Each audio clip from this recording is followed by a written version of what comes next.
Welcome back to our channel. 2026 பாத்தீங்கன்னா மலையாளத்துல ஒரு சூப்பரான மாடர்ன் த்ரில்லர் படமாக எடுக்கப்பட்ட உரி அப்படின்ற திரைப்படத்தை இப்போ ஜியோ ஹாட்ஸ்டார்ல பாத்தீங்கன்னா தமிழ் ஸ்ட்ரீமிங் பண்ணியிருக்காங்க. இந்த படத்தோட ரிவ்யூ பத்தி நாம பார்க்கலாம். சோ வாங்க வெட்டிக்கலாம். சரி, கதை அப்படின்னு பார்க்கும்போது இந்த படத்தோட ஸ்டார்டிங்ல கிட்டத்தட்ட 30ல இருந்து 35 வயசுக்குள்ள இருக்கிற ஒரு பெண்ணுடைய உடல் பாத்தீங்கன்னா கிணத்துல ரொம்ப அழுகி போன நிலையில பாத்தீங்கன்னா இருக்கிறது போலீஸ் வந்துட்டு கண்டுபிடிக்கிறாங்க.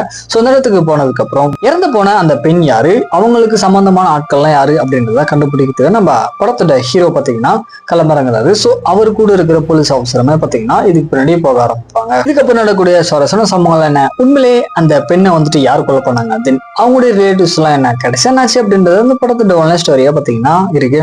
மெயினா மலையாள இண்டஸ்ட்ரி எடுத்துட்டீங்க அப்படின்னா அந்த கிரைம் ஜேர்னல் எல்லாமே பாத்தீங்கன்னா இவங்கள மாதிரி எடுக்கிறதுக்கு யாராலையும் முடியுது, அந்த அளவுக்கு பாத்தீங்கன்னா சூப்பரா ஆன் ஸ்கிரீன்ல பிரசன்ட் பண்ணிருக்காங்க. தென் இந்த படத்துல டோட்டலா பாத்தீங்கன்னா 3 பார்ட்டா வந்துட்டு பிரியும். சோ அந்த 3 பார்ட்டுமே பாத்தீங்கன்னா நல்லா இருந்துச்சு பாக்கிறதுக்கு. இந்த பக்கம் டெக்னிக்ஸ் அப்படின்னு பார்க்கும்போது ஒரு நல்ல கிரைம் த்ரில்லருக்கு ஏத்தமான சினிமாட்டோகிராஃபி இருக்கும். தென் அந்த கலர் டோனிங் எல்லாமே பாத்தீங்கன்னா நல்லா இருந்துச்சு. அதுக்கப்புறம் படத்துல அந்த கிரைமுக்கான சஸ்பெக்ட் யாரு அப்படின்றத கண்டுபிடிச்சு போலீஸ் பாத்தீங்கன்னா அனலைஸ் பண்ணும்போது தெரியவரு கூட இந்த ட்விஸ்ட் எல்லாமே பாத்தீங்கன்னா தரமா ஒரு கூட்டம் இருந்துச்சு. ஃபைனலா படத்தோட கிளைமேக்ஸ்ல இவங்க குழந்தைய கண்டுபிடிக்கிறதுக்கான ஒரு சில சீக்வன்ஸ் எல்லாம் காமிப்பாங்க. ஸோ எல்லாமே பாத்தீங்கன்னா பயங்கர எஃபெக்டிவா இருந்துச்சு அப்படின்னு சொல்லலாம்.